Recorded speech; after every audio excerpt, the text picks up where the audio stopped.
The true cost of this coronavirus, the loss of life and economic devastation, right now is immeasurable. But what can be counted is the money governments around the world have already spent trying to combat it.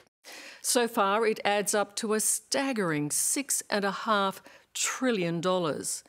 In a class action launched in the United States, China is now being sued to get the money back.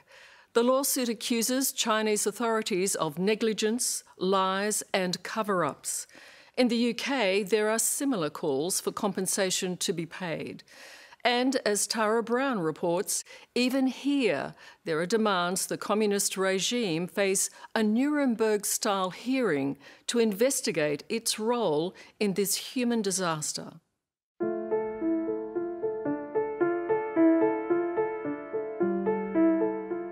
In the heart of the coronavirus pandemic, New York has countless shocking stories of suffering.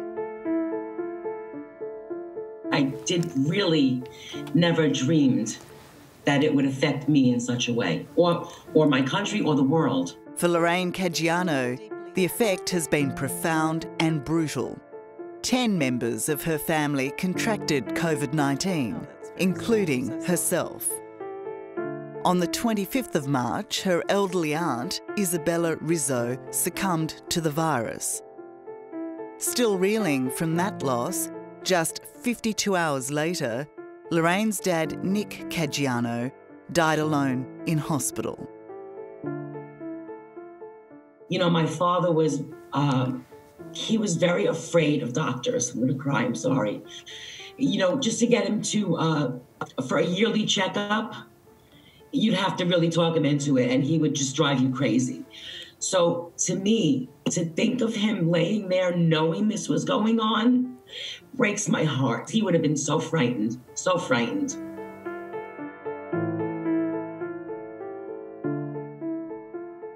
Nothing we can do will ever bring the members of Lorraine's family back from this tragic outcome. But we hope to be able to gain compensation for them, to help them get on with their lives the best way they can, and to try to put people back to normal. Across the country, in deserted Florida, busiest road in Boca Raton, Jeremy Alters is the chief strategist behind a class action brought by the Berman Law Group. On behalf of all residents and businesses in the US, they are suing no less than the Chinese Communist Party, asking for reparations of more than $6 trillion. And this lawsuit is based on the fact that they knew about this virus. They failed to contain the virus. They failed to let us know in a timely fashion about the virus, and have unleashed hell on our communities, on our countries, the United States, Australia, and everywhere else. Is this suit saying, China, now you have to pay up? Yes, it is. And here's why it's saying it. That money is not just governments losing money. That is people losing their jobs. That is people losing their homes. That is people losing their livelihoods. That is people being able to feed their children. That $6 trillion isn't coming back. Jeremy's firm has so far signed up 10,000 people to the class action, a number that is growing each day.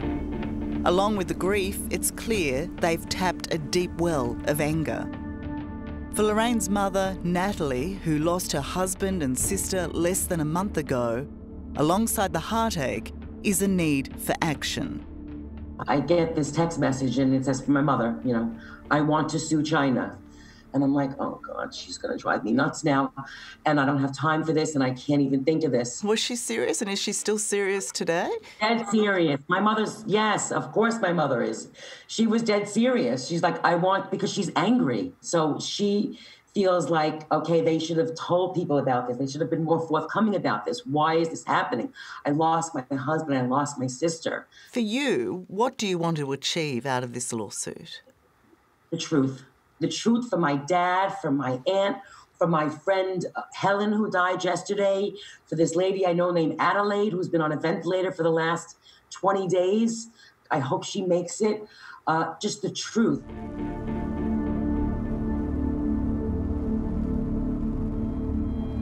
How much do you believe China owes the world? Australia has invested over $200 billion to get us through this crisis to date. To protect Australia... Former barrister, now Queensland Liberal Senator Amanda Stoker, says Australia needs to be part of a global push to force the Chinese government to turn over its records, to reveal when it knew and what it knew about the coronavirus threat. If you've got really strong factual findings that show there was a clear failure to comply with what were absolutely clear international obligations to report what was going on as the virus was identified and started to spread, to share medical data about how to manage it and about human-to-human transmission, then you might have the opportunity to pursue compensation at an international level. But for Matthew Henderson, the facts are already in. In regards to the big questions from what you've seen so far out of China, did they lie? Yes. Did they cover up? Yes. Matthew is a former British diplomat to China who now runs Asia Studies at UK think tank, the Henry Jackson Society. Matthew has co-authored a report pitching the case against China. He says China has breached international health regulations by hiding from the world what they knew in the early days of the outbreak. It becomes clear that the way in which the Chinese side has managed this issue is negligent, culpable, and deliberately, willfully damaging, not only to the world at large, but to the Chinese people also. For Matthew, the most appalling part of the cover-up was quashing early concerns about a new, frightening virus raised by Chinese doctors and scientists in Wuhan. To make certain that people who really knew what that bug looked like, where it came from, why it was so infectious, why it bonded with people's lungs in a way that makes it uniquely lethal, that information was the first thing they suppressed that would have been really, really useful to the world to protect ourselves from what we now know is what it is, a lethal pandemic. If they knowingly suppressed information about the threat of this potential pandemic, what did they hope to achieve by hiding it? The classic face-saving approach that the Chinese Communist Party regularly takes in the face of challenges and disasters. You bury the truth, you convey the impression of order, and you hope to goodness me that you're going to be able to get away with it. Of course they didn't. Of course they couldn't. Around the world, we've now received calls from 40 different countries. Jeremy Alters is an unlikely champion of the class action, a lifelong Democrat now banded with a conservative firm to provide strategy. While it's not impossible, it is very difficult for the US to sue another country due to a protection known as sovereign immunity. Many legal experts give Jeremy very little chance of success. The critics of this class action say that your chances of even going to court are nil. Right. Yeah, we've heard that. We've heard that our whole career. Those are intentionally reckless acts which affect our citizens. So legally, I would disagree with the naysayers. So the chances are not nil, they are very good. We will be able to pursue this in court. And at some point, it's not going to be tomorrow, but at some point, bring China to bear so that they have to pay for what they've done. Even if the US courts find a case against the Chinese regime, few believe China will feel compelled to show up or pay up. The chances of China paying up are zero, aren't they? No, not at all. They are much higher than zero, not 100%, but there are mechanisms to get them to do this. If they decide not to show up in court, then we will proceed forward to get a verdict against them and then collect on their assets here in the United States to help the people who have been harmed that are part of this lawsuit. Senator Amanda Stoker believes that if the current international and legal forums are not able to hold China to account, there is another way.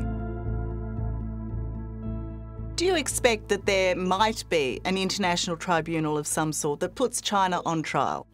Once we get over what we're all suffering now, is that the future, do you think?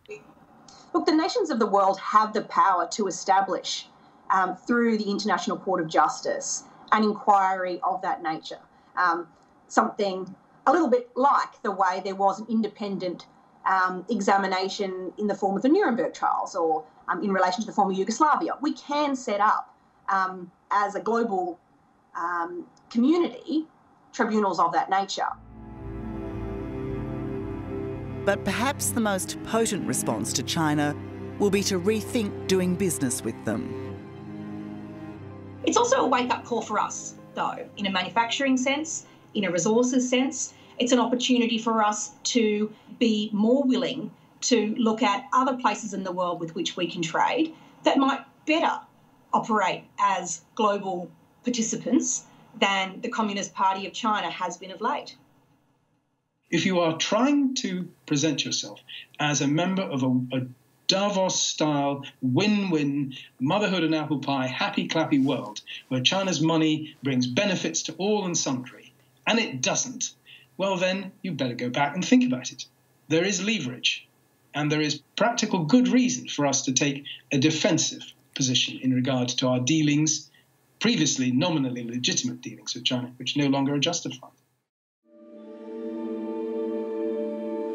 Over the last month, we've contacted the Chinese embassy 4 times requesting an interview, but we are still waiting for China to respond, along with the rest of a shell-shocked world.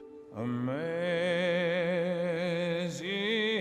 grace. And our fear and isolation never more poignantly reflected than in a recent performance by Andrea Bocelli, who at once sang to no one and everyone. Look at the world. The images of Milan, Paris, London, New York, with no people, my heart broke. It was so upsetting. And I really hadn't cried much these past 2 weeks because it's all very intangible. But when I saw that and I saw the emptiness around the world, I had tears in my eyes and I had a pain in my heart from that. So no, this can never happen again.